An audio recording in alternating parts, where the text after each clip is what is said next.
아멘. 2017년도에 개봉한 영화 남한산성이라는 영화가 있습니다. 개인적으로 참 인상 깊게 봤던 영화입니다. 영화의 배경은 조선시대 1636년 병자호란 때 일입니다. 당시에 청나라가 침입을 해서 이 왕과 신하들 그리고 백성들이 이 남한산성에서 47일간 고립된 일들이 있었습니다. 그 일들을 다루고 있는 내용이죠.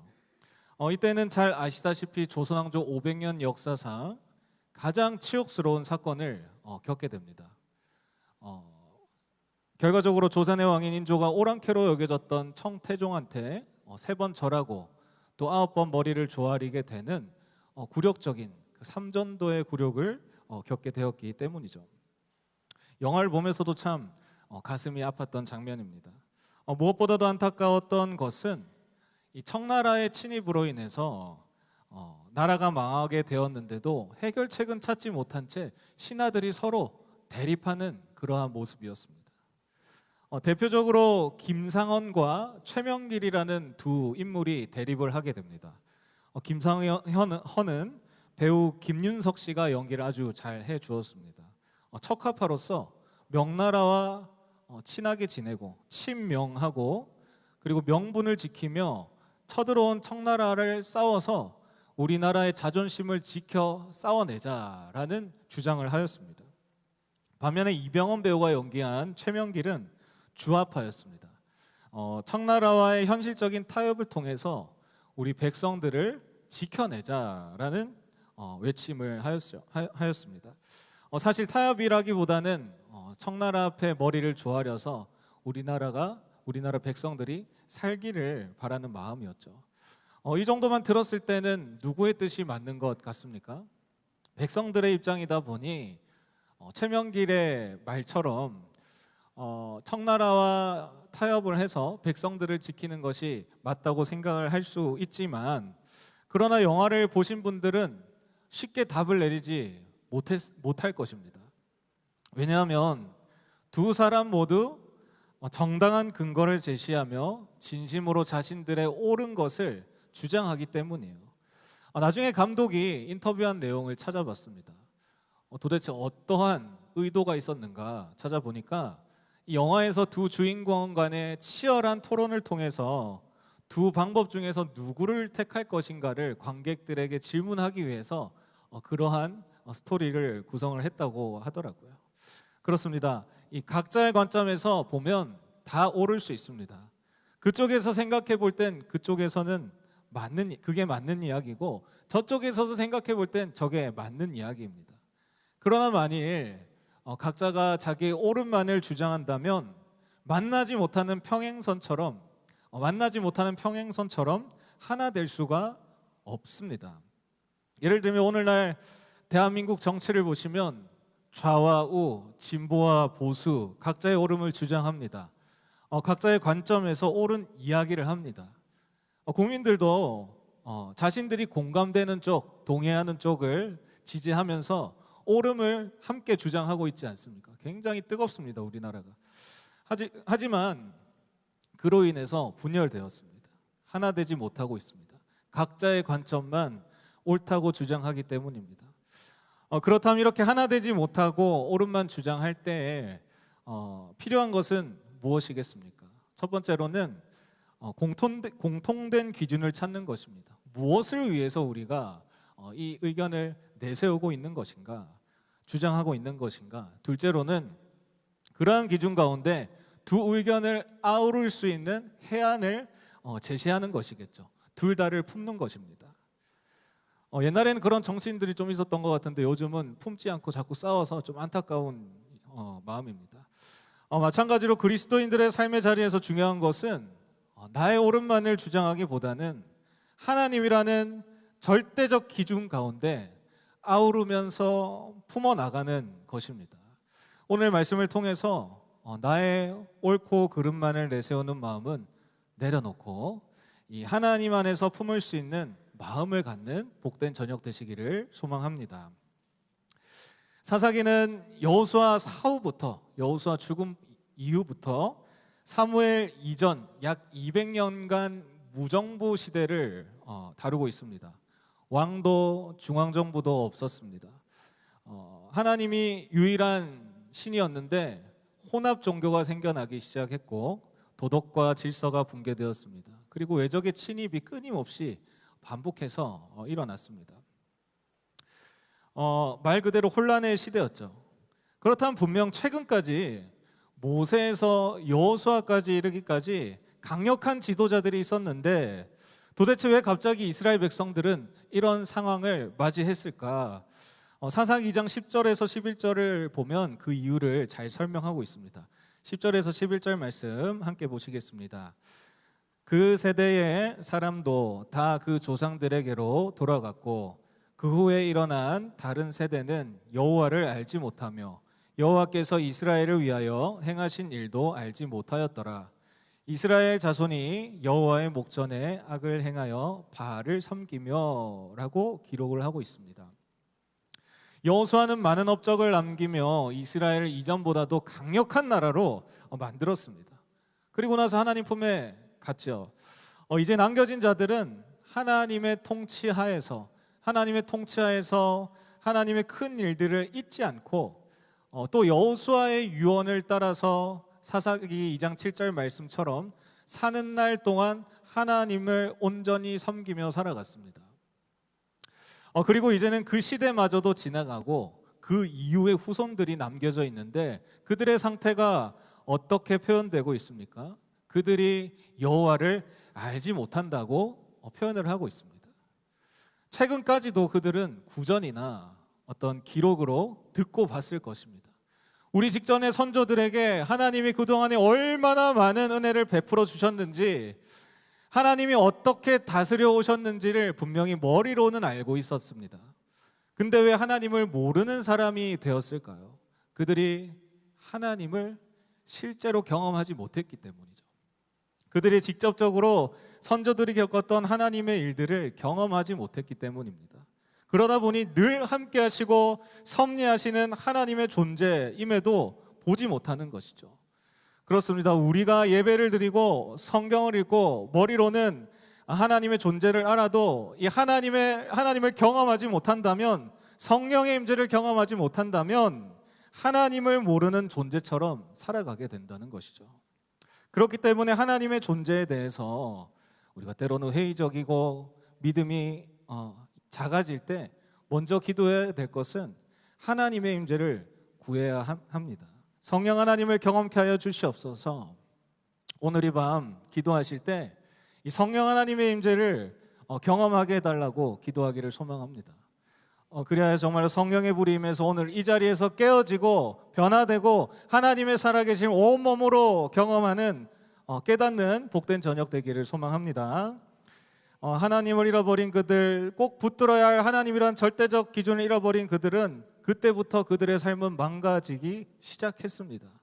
성경을 보니까 바알을 섬기며 악한 길로 가게 되었다고 기록하고 있습니다. 하나님이 없이 자신의 기준에 옳은 대로 행하기 시작한 겁니다.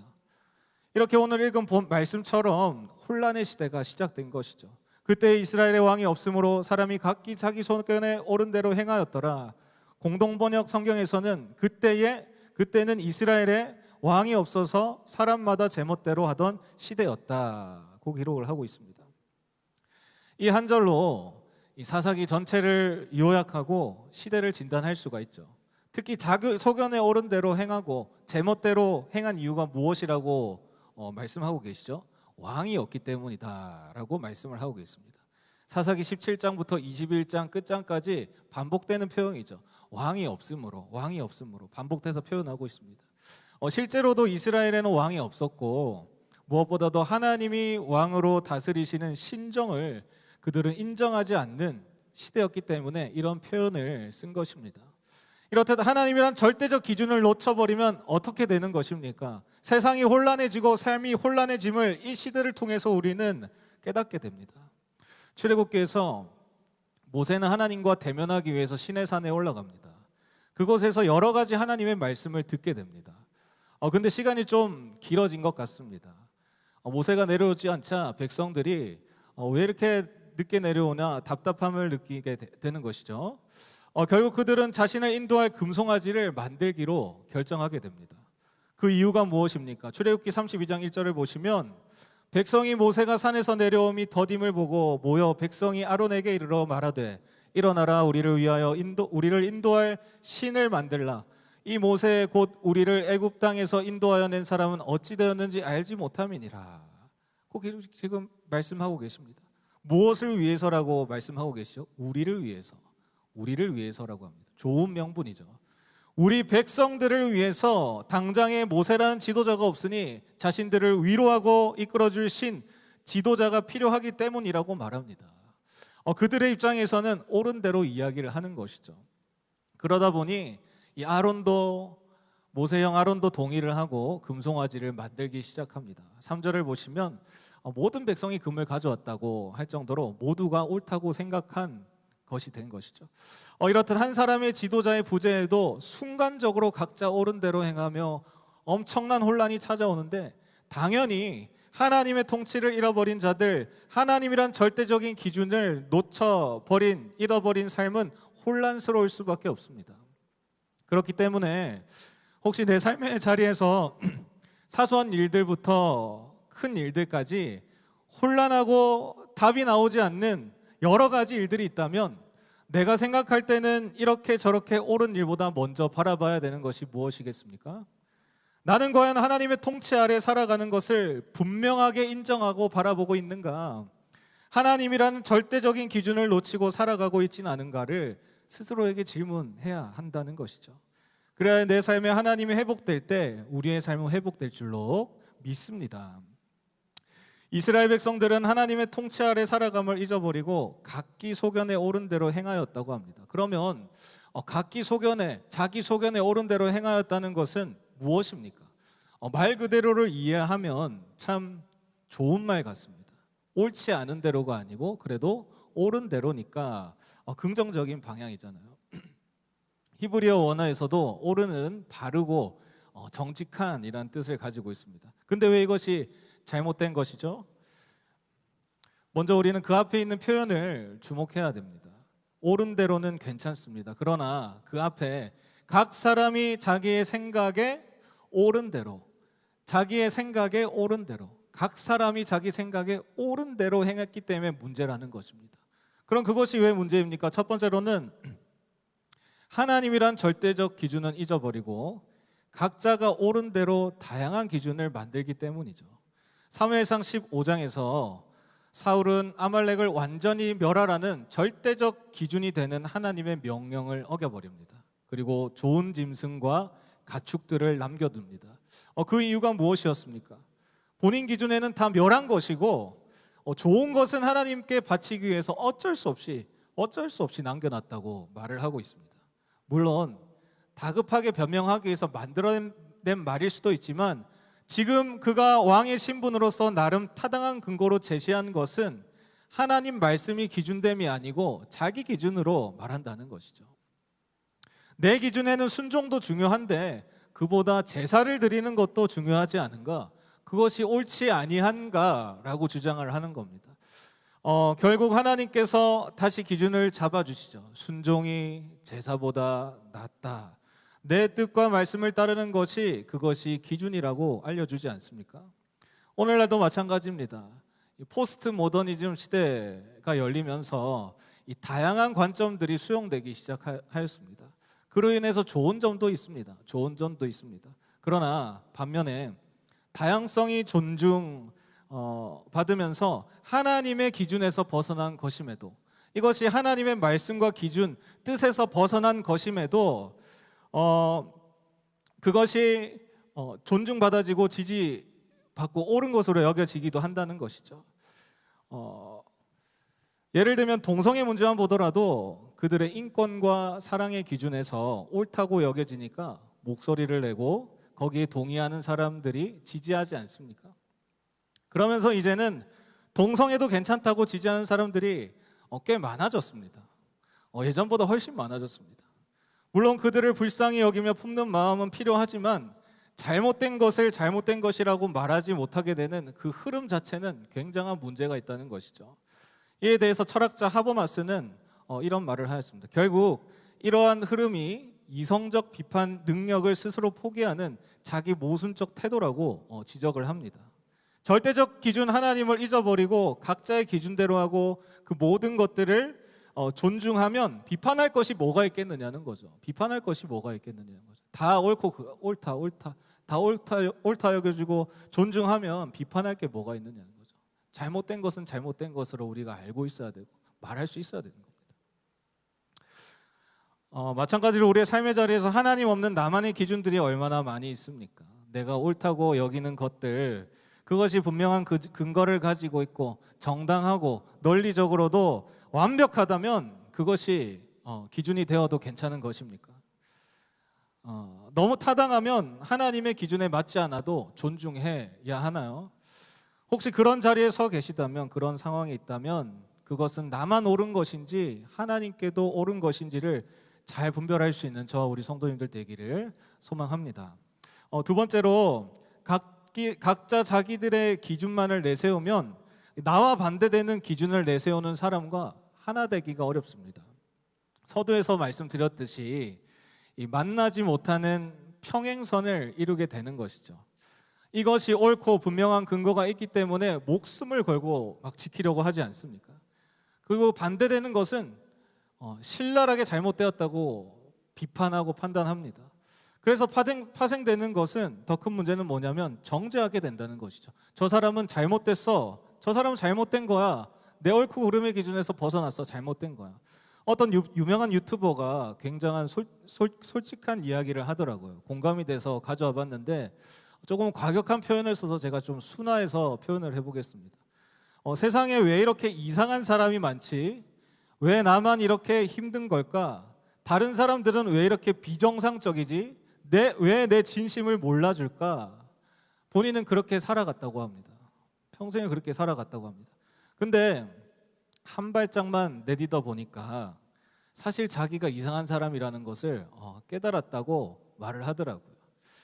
사실 우리는 나와 다른 사람들, 내가 옳다고 여기는 기준과 진심을 몰라주는 사람들을 볼 때 굉장한 이질감을 가집니다. 그 이유를 미국의 사회 심리학자 레온 페스팅거의 인지 부조화 이론에서 발견할 수 있었는데요. 내가 옳다고 믿는 기준이 흔들릴 때 불편함이 생기고 이를 줄이기 위해서 타인을 이상한 사람으로 판단하는 경향이 사람마다 있다는 겁니다. 재밌는 사실이죠. 여러분이 이상하다고 판단되는 사람과 하나 되기 당연히 어렵습니다. 당연한 것이죠. 정치적으로만 보더라도 색깔이 다른 사람을 비정상적인 사람이라고 판단하고 비판하는 일들이 얼마나 많이 있습니까? 사람들은 거기에 매도되어 동참하고 비판하게 되죠. 결국 하나 되기 어렵습니다. 마찬가지로 우리 삶의 자리에서 내가 생각할 때 이상한 사람들은 얼마나 많이 있습니까? 나는 괜찮은 사람이고 저 사람은 나와 다르기 때문에 이상하다고 여겼던 사람들이 얼마나 많이 있습니까? 내 옳음의 기준에서 나와 다르다고 그렇게 쉽게 여겨버리진 않았습니까? 교회 안에서도 얼마나 많은 이상한 사람들을 만들어내고 있습니까? 그런데 사실 중요한 것은 내가 더 이상한 사람일 수 있다는 겁니다. 그리고 그런 마음이라면 우리는 하나님의 사랑, 이웃 사랑하기가 굉장히 어려워집니다. 제대로 된 그리스도인으로 살아가기가 쉽지 않는다는 것이죠. 사랑하는 성도님들, 우리는 각자 자기 소견에 옳은 대로 살아갈 때가 많이 있습니다. 때로는 하나님의 뜻과 말씀보다 내 기준과 판단이 먼저 앞설 때가 있습니다. 그리고 그 기준이 다른 사람들을 판단하는 잣대가 되기도 하고 강요할 때도 있었습니다. 나와 다른 사람을 이상한 사람으로 보게 만들기도 하였습니다. 결국 우리는 서로를 멀리하고 하나 되지 못한 채 살아가게 됩니다. 오늘 이 말씀 앞에서 스스로 돌아보기를 원합니다. 나는 과연 하나님보다 내 기준을 더 앞세우며 살아가고 있진 않은가? 내가 옳다고 여긴 생각이 하나님의 뜻을 가리고 있진 않은가? 나와 다름을 인정하고 품을 수 있는 마음을 잃어버리진 않았는가? 그리고 하나님은 우리에게 말씀하십니다. 네 기준이 아니라 내가 왕이 되어야 된다. 그렇습니다. 하나님이 왕이 되시면 혼란이 질서로, 분열은 연합으로, 불안은 평안으로 바뀌게 되는 것입니다. 그러므로 이제 이렇게 우리가 함께 기도하기 원합니다. 주님, 제 생각이 아니라 주님의 뜻이 옳습니다. 내가 옳다고 여겼던 모든 기준들을 내려놓습니다. 하나님만이 나의 왕이 되시고 그 사랑 안에서 다는 일을 품게 하여 주시옵소서. 그때에 하나님께서 우리의 마음을 새롭게 하시고 또 우리의 삶의 자리자리마다 무너진 관계를 회복시키시고 우리 안에 참된 평화와 질서를 이루어 주실 줄 믿습니다. 아멘.